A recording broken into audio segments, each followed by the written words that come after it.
Hi friends, ഇന്നൊരു puri ഭാജിയുടെ recipe ആയാലോ. എല്ലാവരും ഉണ്ടാക്കുന്ന തന്നെയായിരിക്കും, പക്ഷേ ഈ ഒരു രീതിയിൽ ഉണ്ടാക്കാത്തവരാണെങ്കിൽ വീഡിയോ മുഴുവനായിട്ട് കണ്ട് ഇതൊന്ന് ഉണ്ടാക്കി നോക്കണേ. ഒരു ബൗളിലേക്ക് 1 കപ്പ് ഗോതമ്പ് മാവ് ചേർത്ത് കൊടുക്കുന്നുണ്ട്. അതിൻ്റെ കൂടെ തന്നെ 1/2 കപ്പ് മൈദ മാവും 1/4 കപ്പ് റവയും കൂടിയാണ് ചേർക്കുന്നത്. സാധാരണയായിട്ട് ഗോതമ്പ് മാവ് മാത്രം ഉപയോഗിച്ച് ഉണ്ടാക്കും, അല്ലെങ്കിൽ മൈദമാവ് മാത്രം ഉപയോഗിച്ചുണ്ടാക്കും, അല്ലെങ്കിൽ ഗോതമ്പ് മാവും മൈദമാവും കൂടി മിക്സ് ആക്കിയിട്ട് ഉണ്ടാക്കും. റവ ചേർത്തിട്ട് ഉണ്ടാക്കാത്തവർ മിക്ക ആൾക്കാരും ചുരുക്കം തന്നെയായിരിക്കും. ഇനി ഇതിലേക്ക് ആവശ്യത്തിന് ഉപ്പും കുറച്ചെന്ന് പറയുമ്പോൾ 1 ടേബിൾ സ്പൂണോളം ഓയിലും കൂടി ഒന്ന് ചേർത്ത് ആവശ്യത്തിന് വെള്ളം കൂടി ചേർത്ത് ഇതൊന്ന് കുഴച്ചെടുക്കാം. ഞാനിവിടെ 1 കപ്പ് വെള്ളം എടുത്തതിൽ നിന്ന് കുറച്ച് മാത്രമാണ് ബാക്കിയായിട്ടുള്ളത്. കുഴച്ചെടുത്തിട്ടുണ്ട്. ഈ ഇത്ര അളവിലാണ് വെള്ളം 1 കപ്പ് എടുത്തതിൽ നിന്ന് ബാക്കിയായിട്ടുള്ളത്. ഇനി ഇത് നമുക്ക് അവിടെ മാറ്റി വെക്കാം. ഇനി ഭാജി ഉണ്ടാക്കാനായിട്ട് 3 വലിയ സൈസിലുള്ള ഉരുളക്കിഴങ്ങ് തൊലിയൊക്കെ കളഞ്ഞെടുത്തിട്ടുണ്ട്. തൊലിയൊക്കെ കളഞ്ഞ ഉരുളക്കിഴങ്ങ് കുക്കറിലേക്ക് ഇട്ടുകൊടുത്ത് ചെറുതായിട്ടൊന്ന് അത്ര വലിയ ചെറുതെന്നാക്കണ്ട, ഈ ഒരു രീതിക്കൊന്ന് കട്ട് ചെയ്തെടുക്കുക. അല്ലെങ്കിൽ 2 പകുതിയാക്കിയാലും മതി. കുറച്ച് വേവാനായിട്ട് ചെറുത് ആക്കിയിട്ടുണ്ടെങ്കിൽ പെട്ടെന്ന് നമുക്ക് വെന്ത് കിട്ടും. പകുതി ആക്കുന്നത് കുറച്ച് ടൈം എടുക്കുന്നേ ഉള്ളൂ.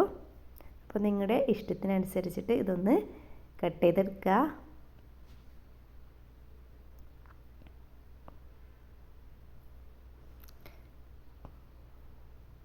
എൻ്റെ കയ്യിൽ കാണുന്ന ഈ പാട് പൊള്ളിയതാണ് കേട്ടോ. ചോറ് വാർക്കുമ്പോൾ വെള്ളം അങ്ങനെ കയ്യിൽ മറിഞ്ഞു പോയി. ഞാൻ ഇതൊരു വീഡിയോയിൽ പറഞ്ഞിട്ടുണ്ടായിരുന്നു, പക്ഷേ ആ വീഡിയോ കണ്ട ആൾക്കാരാവണമെന്നില്ലല്ലോ ഈ വീഡിയോ കാണുന്നത്, അതുകൊണ്ട് തന്നെ പറഞ്ഞതാണ്.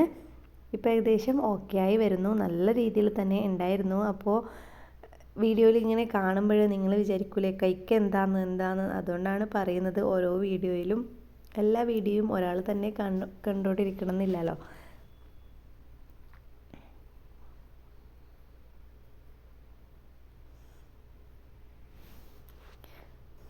ഇനി ഇതിലേക്ക് 1 കപ്പ് വെള്ളം ഒഴിച്ചു കൊടുത്തിട്ടുണ്ട്. 1/4 ടീസ്പൂൺ മഞ്ഞൾപ്പൊടിയും 1/2 ടീസ്പൂൺ ഉപ്പും കൂടിയാണ് ചേർത്തെടുത്തത്. ഇനി ഇത് വേവുന്നതിനാവശ്യമായ വിസിലെടുത്ത് ഒന്ന് വേവിച്ചെടുക്കുക. അതിനുശേഷം അത് വേവിക്കാനായി വെച്ച ഒരു ടൈം കൊണ്ട് നമുക്ക് കുറച്ച് ഐറ്റംസ് അരിഞ്ഞെടുക്കണം. ഒരു മീഡിയം സൈസ് വലുപ്പത്തിലുള്ള ഉള്ളി, ചെറിയ പീസ് ക്യാരറ്റ്, ചെറിയ പീസ് ഇഞ്ചി, ഒരു പച്ചമുളക്, കുറച്ച് കറിവേപ്പില, മല്ലിയില. ഇനി ഒരു പാത്രത്തിലേക്ക് ഓയിൽ ഒഴിച്ച് കടുകിട്ടൊന്ന് പൊട്ടിയാൽ നമുക്ക് അരിഞ്ഞു വെച്ചിട്ടുള്ള ഉള്ളിയും മല്ലിയില ഒഴികെയുള്ള ബാക്കി എല്ലാ ഇൻഗ്രീഡിയൻസും ഇട്ടുകൊടുക്കാം. എന്നിട്ട് ഇതൊന്ന് നല്ല പോലെ ഒന്ന് വാട്ടിയെടുക്കുക. വേവിച്ചെടുക്കേണ്ട, അതിൻ്റെ ഒരു ക്രിസ്പിനെസ് ഒന്ന് മാറ്റി കിട്ടിയാൽ മതി. എന്നിട്ട് ഈ ഉള്ളിയിലേക്ക് കുറച്ച് ഉപ്പിട്ടുകൊടുത്ത് ഒന്ന് ഇളക്കി കൊടുത്തതിന് ശേഷം നമ്മൾ വേവിച്ച് വെച്ചിട്ടുള്ള പൊട്ടറ്റോ ഇതിലേക്ക് ഒഴിക്കാം. പൊട്ടറ്റോ നോർമലായിട്ട് ഭാജി ഉണ്ടാക്കുന്ന ആൾക്കാർ ഉടച്ചെടുക്കൂലേ, അതുപോലെ ജസ്റ്റ് ഒന്ന് ഉടച്ചെടുക്കണം. നല്ല രീതിയിൽ ഉടച്ചെടുക്കണ്ട, ഈ ഒരു ചെറിയ ചെറിയ പീസ് ഉണ്ടാകുന്ന രീതിയിൽ ചെയ്തെടുക്കുക. ഇനി ഇതിലേക്ക് ലാസ്റ്റ് ഉപ്പൊക്കെ ഒന്ന് ടേസ്റ്റ് ചെയ്ത് കട്ട് ചെയ്ത് വെച്ചിട്ടുള്ള മല്ലിയിലയില്ലേ അതും കൂടി ഒന്ന് ഇട്ട് കൊടുക്കുക. നമ്മുടെ ഭാജി ഇവിടെ റെഡി ആയിട്ടുണ്ട്. ഇനി നമുക്ക് പൂരി ഉണ്ടാക്കാനായിട്ട് തുടങ്ങാം. ഈ ഒരു ടൈം കുഴച്ച് വെച്ച ടൈമിൽ തന്നെ നല്ല സോഫ്റ്റായിട്ട് തന്നെ കിട്ടിയിട്ടുണ്ട്. ഇനി ഇത് പൂരി ഉണ്ടാക്കുന്ന നിങ്ങൾ എത്ര വലുപ്പത്തിലാണോ പൂരി ഉണ്ടാക്കുന്നതെന്ന് വെച്ചാൽ ആ ഒരു വലുപ്പത്തിലുള്ള ബോൾസ് ആക്കി എടുക്കുക. ഞാൻ ഈ ഒരു രീതിക്ക് എടുത്തിട്ടുണ്ട്. അങ്ങനെ മുഴുവനായിട്ടും ബോൾസ് ആക്കി എടുത്ത് വെച്ചു. ഇനി ഇതൊന്ന് പരത്തിയെടുക്കുകയാണ് ചെയ്യുന്നത്. അതിനായിട്ട് പലകയും കോലൊക്കെ എടുത്ത് വന്നിട്ടുണ്ട്. അങ്ങനെ മുഴുവനായിട്ടും പരത്തി വെക്കുകയും ചെയ്തു.